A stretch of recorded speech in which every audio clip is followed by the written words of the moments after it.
So now let's move on to this Azealia Banks Madonna story because, you know, everybody's trying me on social media with this one and feel like I'm just being a biased Madonna fan. And it's like, that's not how I work. And like I said many a times, I don't care who the celebrity is. If there's something that goes down with them, if Madonna did something ridiculous and stupid, I'm definitely going to call her out on her mess. But what we're not going to do is try to just dismiss Madonna's impact on pop culture, especially in the way a lot of women in this generation and my generation and other generations, because, you know, we have the Gen Z, we have the millennials, even Gen X, how Madonna has inspired a lot of people of those generations in the way she does music, her sexuality in music, and how, you know, she is the blueprint for a lot of the way that people put on tours. So on September 25th, Katy Perry appeared on an Australian talk show called The Project and opened up about Madonna's influence on her career, saying she's the greatest. She paved the way. Every person, when you talk about me reaching out to younger artists, every female still needs to continue to say thank you to her because she is breaking down barriers. I'm 40. I still get to do music because of Madonna. And the funny thing was, of course, people went and took what she said into a whole other thing. Maybe Katy did not articulate what she said perfectly. And I will agree with that. She didn't articulate it because when you go every female, you open up Pandora's box for people to start digging up people that came out that were making music, you know, in 1949. Y'all want to bring them in, oh, before Madonna was born. Y'all want to bring these people into the conversation. So of course, Azealia Banks took us, took the social media. Her no one hit one to have an ass. Went on social media. Yes, she has no hits. Even 212 is not a hit. As much as that song was circulating up in the clubs. Took to social media and wasted no time discrediting the Queen of Pop's impactful stamps on pop culture. And said the following: Grace Jones, Little Kim, Beyonce, Whitney Houston, Shaka Khan, Tina Marie, Shaka Khan, Tina Marie, Celine Dion, Bjork, Missy Elliott, Toni Braxton, Spice, and I'm thinking Spice is the Jamaican chick that's on Love and Hip Hop, Eve, and especially Janet Jackson, Oh Madonna, Nothing. What y'all don't start, you mess, because I did see some things about, you know what, you can say what you want about a lot of these artists. Not Grace Jones. Grace Jones is in a class by herself, so we can take her out of that. Little Kim has said she has been inspired by Madonna. There have been many interviews regarding that. Beyonce literally just gave Madonna her flowers during the Renaissance tour. They're even on a remix together of Break My Soul, which is a Break My Soul Vogue mashup. Whitney Houston, when are we comparing vocals? Like, you need to be specific in the names that you mentioned. We're not gonna talk about that, but in regards of like the type of music Whitney was doing, and y'all was at one point trying to cancel her because y'all felt like she was a sellout to the black audience, doing her poppier songs. You know, I Want to Dance with Somebody and all those type of songs. That was more of like the uppity poppy type of dance music that Madonna was doing in the 80s. So whereas they may not have been, if we talk about singing like her, whatever, the influence is there. The type of music that people were doing is a part of it. Now, Missy Elliott has been inspired by Michael and Janet, and I'm sure she was inspired by Madonna in regards to like the extravagant way that she would create her music videos and the whole music video concept, which is another thing that Madonna was a pioneer of. Her and Michael Jackson were the only two that I know that were the ones. She was the female side, he was the male side that will come up with these crazy concepts in regards to like music videos and the stage performance. Now, Janet Jackson did do some things in there that I believe she was inspired by Madonna with. There was even a recent picture that I had posted of the whole Vivienne Westwood look that Madonna did 20 years ago during her reinvention tour. And Janet is walking around doing it on her current tour.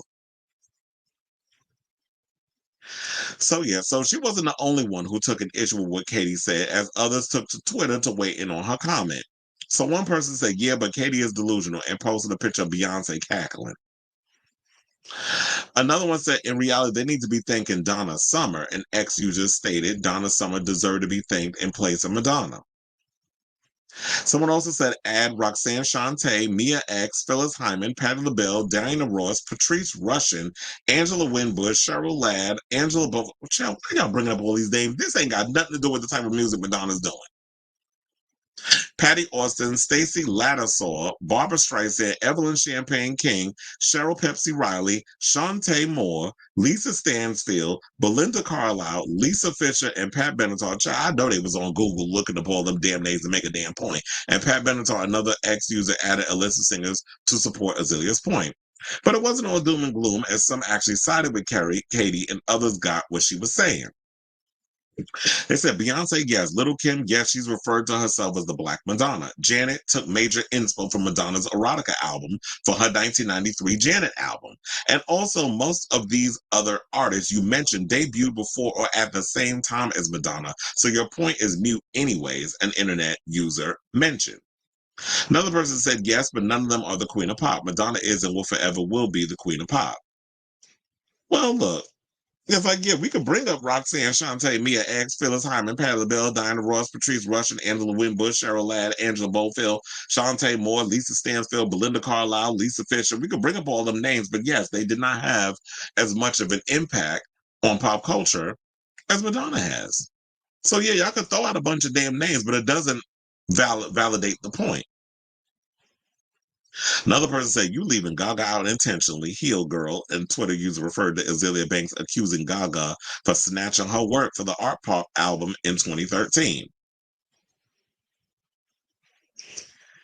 Another person they posted, a quote that Madonna says in 2013 said, it was important for me to follow in the footsteps of Madonna. So she is somebody who has been inspired.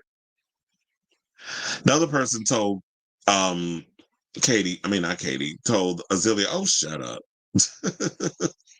Another person said yes, but none of them are the. Oh yeah, we read that one. And then where's the other one? Said even MJ's sister was inspired by erotica when she released her self-titled. Well, yeah, Janet was full of sex, so clearly you were inspired by Madonna because that was around the same time when the albums came out. Was that like '93? But yeah, so there was so I just want to get through this. So half of them would disagree thanks to your input. So now I wanted to post this one because a friend of mine, Derek Cardos, who does work in the industry, summed up the comment, and I was like, you know what? Perfection with what he said, because he said he was around at the time. And I was like, this is the perfect assessment where I feel like it's gonna shut all y'all up. So he said Madonna's revolution was so complete that it has now become our default world. But I was alive before Madonna, and the top 40 was straight white male rock bands. Female disco singers were at the bottom of the entertainment industry totem pole. They were considered a joke, like Cher, or fringe, like Grace Jones. Madonna changed all of that. Who dominates the charts now? Solo female dance music singers. Before Madonna, the music industry didn't even think a solo female artist would be capable of a world stadium tour, let alone selling one out. Madonna changed all of that with her Virgin tour, and the one after that, and the one after that. Madonna changed everything. So, Madonna may not have been all of the inspiration, especially those who came before her, but look, at the end of the day, in my opinion, you cannot deny Madonna's influence and trailblazing for every artist after her, and maybe some of the mentioned artists who were making music in the 80s. So, when people try to discredit how she changed the way the music industry looks at solo female pop acts and the way artists tour in regards to their shows telling a story, I'm going to agree with Katy on that. That everybody in pop needs to thank her. And maybe, yeah, she didn't articulate her words the way she needed to, but I got what she was saying. And Katy loves to talk, but she's not a good articulator. Because it always seems like whenever she opens her mouth, diarrhea come out.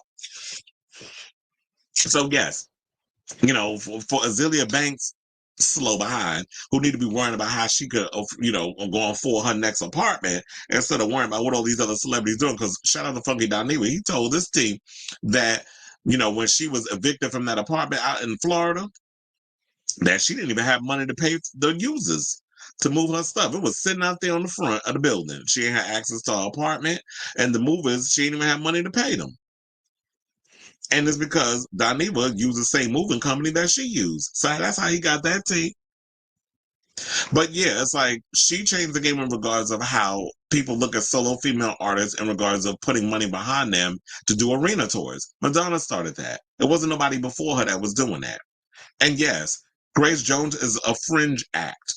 Grace Jones don't have no hits either, but every time that lady get out on stage, she tears it up.